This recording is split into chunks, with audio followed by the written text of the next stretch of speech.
صلوات صلوات الحمدللہ رب العالمین وصلی اللہ علی محمد وآلہ الطاہرین اللہم صلی علی محمد وآل محمد وعجل فرجہم۔ برادران و خواہران، السلام علیکم ورحمۃ اللہ وبرکاتہ۔ آج ایک مرتبہ پھر آپ حضرات کی خدمت میں حاضر ہوئے ہیں درس عقائد لے کر، اور آپ لوگوں کو پھر سے خیر مقدم عرض کرتے ہیں، خوش آمدید کہتے ہیں، اور دعا ہے پروردگار عالم سے کہ ہماری اور آپ کی نیک توفیقات میں اضافہ عطا فرمائے، اور ہمیں زیادہ سے زیادہ توفیق عطا فرمائے کہ ہم اس کی عبادات کو بہتر اور احسن طریقے سے بیشتر بجا لائیں۔ شروع میں اپنے بات کو شروع کرنے سے پہلے ایک دو باتیں ضروری سمجھتا ہوں کہ آپ حضرات کے گوش گزار کر دی جائیں، جن میں سے سب سے اہم بات یہ ہے کہ گزارش ہے ایک طرح کی آپ حضرات سے کہ یہ جو ہمارے دروس کا سلسلہ ہے، یہ جو سیشنز ہیں، یہ ایک دوسرے سے ربط رکھتے ہیں، ایک دوسرے سے کنیکٹ ہیں۔ تو گزارش یہ ہے کہ کوئی بھی درس چھوٹنے نہ پائے۔ اگر بیچ میں سے ایک کڑی بھی چھوٹ گئی تو بہت ممکن ہے کہ بعد والا سیشن سمجھ میں نہ آئے اور اس کے سمجھنے میں بہت ساری مشکلات پیدا ہوں۔ تو لہٰذا گزارش یہ ہے کہ جب آپ وقت دے رہے ہیں، محنت کر رہے ہیں، تو اسے ریگولر سنتے رہیں اور اس کو نوٹس کرتے رہیں۔ دوسری چیز یہ کہ آپ لوگوں سے یہ بھی گزارش کی جا رہی ہے کہ جو لوگ ابھی تک کلاس میں نہیں آئے ہیں اور رجسٹریشن کیا تھا انہوں نے، تو یہ ان پہ شرعی تکلیف اور شرعی ذمہ داری بھی ہے کہ ان لوگوں نے رجسٹریشن کر کے ہمیں دعوت دی اور ہمیں بتایا کہ ہاں وہ پڑھنے کے لیے آئیں گے، اور بغیر کسی وجہ اگر وہ یہاں سے چلے گئے ہیں اور ہم سے اپنا عذر پیش نہیں کیا ہے تو یہ غیر اخلاقی چیز ہے، جس کو ملحوظ رکھنا چاہیے ان افراد کو بھی، اس لیے کہ آپ لوگوں کو یہ بتانا بھی ضروری سمجھتا ہوں کہ یہ میڈیا چینل کی جانب سے ہے، لیکن ان کی دریا دلی دیکھیے، پوری ٹیم محنت کر رہی ہے، اور انہوں نے ان دروس کو اپنے آفیشیل چینل پر نہیں اپلوڈ کیا ہے، نہیں شائع کیا ہے۔ کیونکہ یہ درس صرف اور صرف آپ سے مخصوص ہے۔ بہت اچھی بات ہے کہ دوسرے لوگ بھی اس سے استفادہ کر لیں، کوئی منادی نہیں ہے، کوئی منع نہیں کیا جا رہا ہے، اس چیز کو اجازت ہے کہ سب اس چیز سے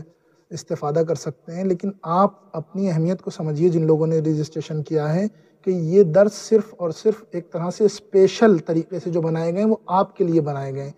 تو کتنا حیف ہوگا اور افسوس کی بات ہوگی کہ آپ ہی لوگوں میں سے اگر ان دروس کو اور ان سیشنز کو سیریس نہ لیا جائے۔ تو میری گزارش ہے، التجا ہے آپ سے، ریکویسٹ ہے آپ لوگوں سے کہ پلیز ان تمام لیسنز کو، سیشنز کو بہت سیریس لیجئے، کلاس میں آئیے، جس طرح سے کلاس میں حضوری طور پہ جایا جاتا ہے اسی طرح سے کاپی پین لے کے بیٹھیے۔ بار بار آپ سے کہا جا رہا ہے، گزارش کی جا رہی ہے۔ میں سمجھتا ہوں اتنا کہنا کافی ہوگا، اور اب ہم اپنی بات کا آغاز کرتے ہیں، شروع کرتے ہیں وہیں سے۔ اور بہت اچھا لگا، خاص کر کے کل کے درس میں کچھ لوگوں نے سوال کیے، اسی طرح سے یہ سلسلہ اور آپ کا فیڈ بیک ملتا رہے تو ہماری حوصلہ افزائی ہوگی، اور کچھ آپ حضرات سے نہیں چاہیے، صرف ہمیں یہ اطمینان ہو جائے کہ آپ لوگ کچھ سیکھ رہے ہیں، تو یہ ہمارے لیے کافی ہے، بہت بڑی بات ہے۔ لہٰذا بات کو شروع کرتے ہیں وہیں سے جہاں تک کل بات کو روکا تھا، کہ پچھلے سیشن میں بات یہاں پر آئی تھی کہ خداوند عالم کی ذات اور صفات کو کیسے ثابت کریں، کیسے جانیں، کیسے پہچانیں، کیا ہمارے پاس کون کون سے ایسے راستے ہیں کہ جن کے ذریعے سے ہم خداوند عالم کی ذات کو اور اس کی صفات کو پہچان سکتے ہیں، اس کے صفات کو ثابت کر سکتے ہیں۔ یعنی خود پہلے یہ ایک سوال ہے بڑا کہ پہلے آ کے یہ ثابت کریں کہ خداوند عالم کا وجود ہے یا نہیں ہے، خداوند عالم کی ذات ہے تو کیا ہے، کیسے ہے۔ لہٰذا اس کو ثابت کرنے کے لیے بہت سارے راستے کل میں نے ان میں سے کچھ آپ لوگوں کی خدمت میں عرض بھی کیے تھے، اور آج بھی میں انہی راستوں میں سے ایک راستے کا انتخاب کرتا ہوں اور اسی پہ بات کو شروع کرتے ہیں، اور جہاں تک پہنچتی ہے بات آج کے سیشن میں وہاں تک اس کو رکھا جائے گا۔ اس کے بعد اگلے سیشن میں ہم اس بات کو انشاءاللہ رکھیں گے۔ وہ راستے، ان میں سے سب سے اہم راستہ جو ہم شروع کرنے جا رہے ہیں ان میں سے ہیومن نیچر، انسان کی فطرت، کون سا آرگیومنٹ ہم پیش کر رہے ہیں یہاں پر؟ نیچر کا آرگیومنٹ پیش کر رہے ہیں کہ نیچر ایک ایسی چیز ہے کہ جو تمام کے تمام انسانوں میں پایا جاتا ہے، جسے ہم اپنی زبان میں فطرت کہتے ہیں۔ فطرت ایک ایسی چیز ہے سب میں پائی جاتی ہے، لہٰذا خود فطرت کے موضوع پہ آ کر پہلے اچھے سے دیکھنا پڑے گا فطرت کے معنی کیا ہیں، یہ کہاں پائی جاتی ہے، کہاں نہیں پائی جاتی ہے، اس کی صفت کیا ہے، اس کے جو فیچرز ہیں وہ کیا ہیں، ان تمام چیزوں پہ ہم ڈسکس کریں گے اور انشاءاللہ ایک نتیجے پہ پہنچیں گے۔ تو بات کرتے ہیں فطرت کی۔ انسان کی جو فطرت ہے وہ کیسی ہے، کیوں ہے، لہٰذا انسان کی فطرت کا جب سوال آتا ہے تو سب سے پہلے اس کے معنی کیے جاتے ہیں، اس کا مطلب بتایا جاتا ہے۔ معنی و مطلب میں اگر ہم بہت آسان کر کے اس کا مطلب بتائیں، اس کی تعریف کریں تو فطرت وہی چیز ہے کہ انسان کے تمام انسانوں کے اندر پایا جانے والا ایک ایسا نیچر جو تمام انسانوں کے یہاں پہ پایا جاتا ہے اور جو چینج نہیں ہوتا ہے، وہ نیچر کہ جو اس کی خلقت میں رکھا گیا ہے، اس کے کریشن میں رکھا گیا ہے، یعنی وہ بعد میں نہیں آیا ہے، وہ کسی کے سیکھنے سے نہیں آیا ہے، اس کو کسی نے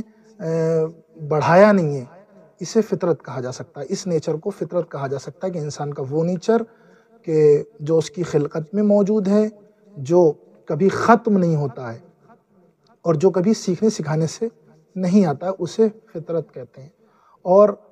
بات انسان کی ہے، کیونکہ انسان کی بات کی گئی، یہ فطرت صرف انسان سے مخصوص ہے۔ پروردگار عالم کی بہت ساری مخلوقات ہیں، ان کے یہاں پر بھی اس جیسی کوئی چیز پائی جا سکتی ہے، لیکن وہ چیز فطرت نہیں ہو سکتی۔ فطرت مخصوص ہے صرف اور صرف انسان سے، صرف انسان کے یہاں پہ پائی جاتی ہے۔ لیکن اس سے ملتی جلتی چیزیں ہیں، فطرت سے ملتی جلتی چیزیں، اور ہم کہیں نہ کہیں اس کو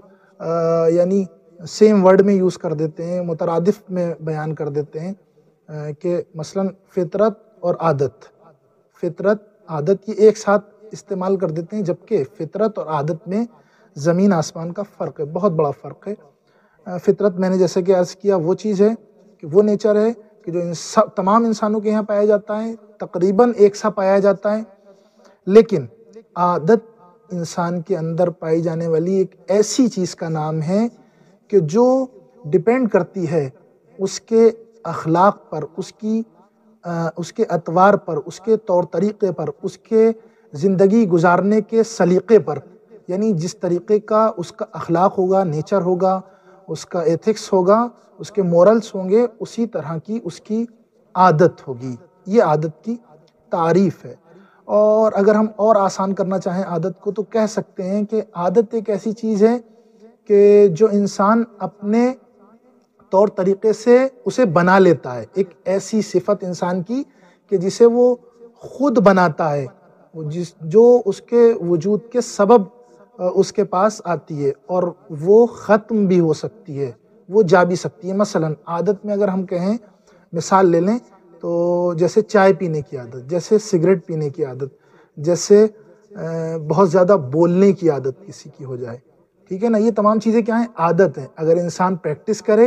تو اس کو ختم بھی کر سکتا ہے، کوشش کرے تو اس کو ختم بھی کر سکتا ہے۔ یا بہت چیزیں ایسی ہیں جو اچھی بھی ہوتی ہیں اور وہ نہیں پائی جاتی، ان کو بھی عادت کہا جاتا ہے۔ انسان اپنی کوششوں سے اپنے اندر لے کے آ سکتا ہے۔ مثلا جیسے بہت پیار سے بولنے کی عادت، غصے کو پی جانے کی عادت، تو یہ تمام چیزیں ایسی ہیں جو پریکٹس سے تعلق رکھتی ہیں، یہ آ بھی سکتی ہیں اور جا بھی سکتی ہیں۔ فطرت ایسی چیز نہیں ہے کہ جو اپنے چاہنے سے آ جائے اور اپنے چاہنے سے اپنی کوشش سے چلی جائے، یہ دونوں میں فرق ہوا عادت اور فطرت میں۔ اس کے علاوہ ایک چیز اور یہاں پہ پائی جاتی ہے جسے ہم کہہ سکتے ہیں غریزہ، اسے عربی اور فارسی اور تقریباً شاید اردو میں بھی غریزہ نام سے کہا جاتا ہو، اور انگلش میں شاید اسے انسٹنکٹ نام سے پکارا جاتا ہو۔ یہ کیا چیز ہے؟ یہ ایک ایسی چیز ہے کہ جو خداوند عالم کی بہت ساری مخلوقات میں پائی جاتی ہے، مثلا انسانوں میں بھی پائی جاتی ہے، جانوروں میں بھی پائی جاتی ہے۔ یہ ایک ایسی چیز ہے کہ جو دونوں میں پائی جاتی ہے، انسان میں بھی اور جانور میں بھی پائی جاتی ہے۔ یہ جو دو چیزیں میں نے آپ کو اس سے پہلے بتائیں، فطرت اور عادت، یہ مخصوص ہے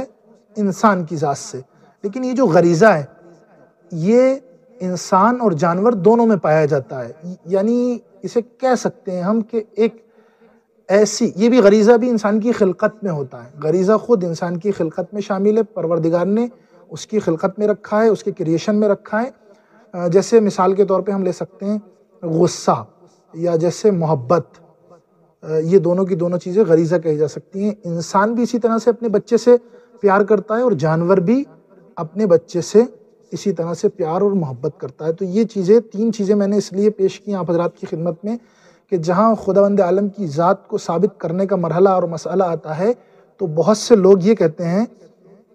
کہ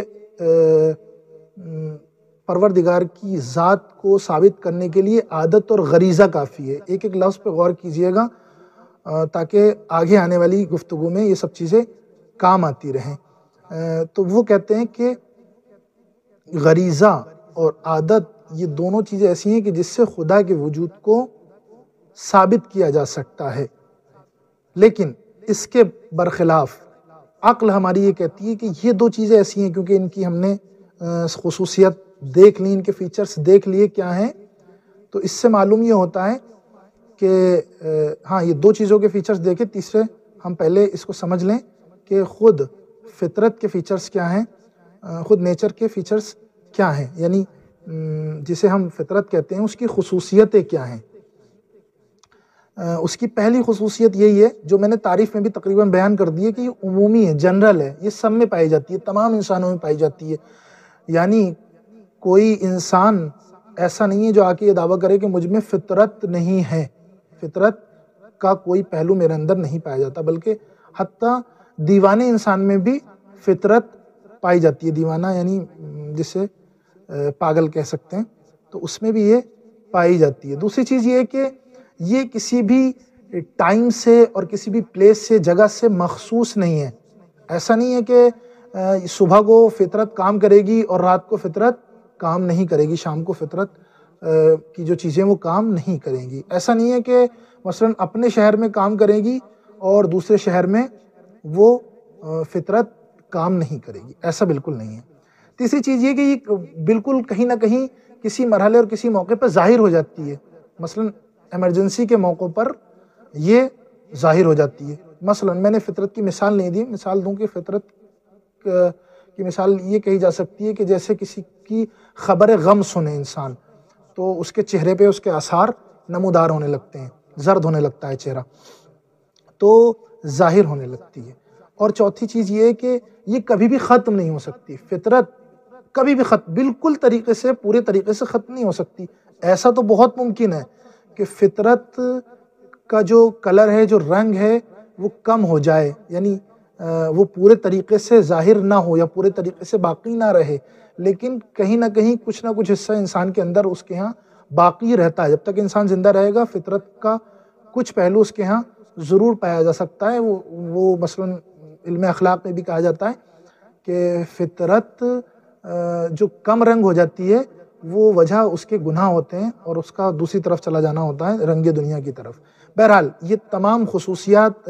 فطرت کی خصوصیتیں، عادت کی خصوصیتیں اور غریزے کی خصوصیتوں کو جب ہم ایک جگہ دیکھتے ہیں تو نتیجہ یہ نکالتے ہیں کہ ہرگز خداوند عالم کی ذات اور صفات کا اثبات غریزے اور عادت سے نہیں ہو سکتا. اس چیز سے کیسے ہو سکتا ہے کہ جو بدل جانے والی ہو؟ اس چیز سے کیسے خدا کو ثابت کر سکتے ہیں کہ جو آج ہے کل نہیں ہوگی، کل تھی اور آنے والے ٹائم میں نہیں ہوگی؟ ظاہر سی بات ہے اس چیز سے ہم خداوند عالم کے وجود کو ثابت کر سکتے ہیں جو ہماری خلقت میں ہے. اور آخر میں ایک بات کہہ کے جس کی دلیل انشاءاللہ اگلے سیشن میں دی جائے گی، ہمارا عقیدہ اور ہمارا ماننا یہ ہے کہ ہر انسان دین رکھتا ہے، جو پیدا ہوتا ہے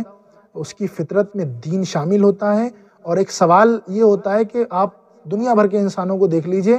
انسان مائل ہوتا ہے کہ وہ کسی نہ کسی کی طرف جھکے اور کسی نہ کسی کی پرستش اور عبادت کرے. وہ کیوں؟ وہ صرف اس لیے کہ انسان کی فطرت جانتی ہے کہ اسے کس نے خلق کیا ہے، کس نے پیدا کیا ہے.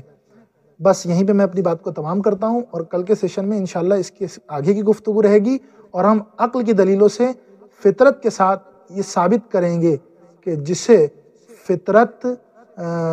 فطرت کے ہاں جو چیز پائی جاتی ہے خداوند عالم کی ذات کو ثابت کرنے کے لیے وہ کیسی ہے اور کس طرح سے ہم اس اصل اور حقیقی فطرت تک پہنچ سکتے ہیں۔ والسلام علیکم ورحمۃ اللہ وبرکاتہ۔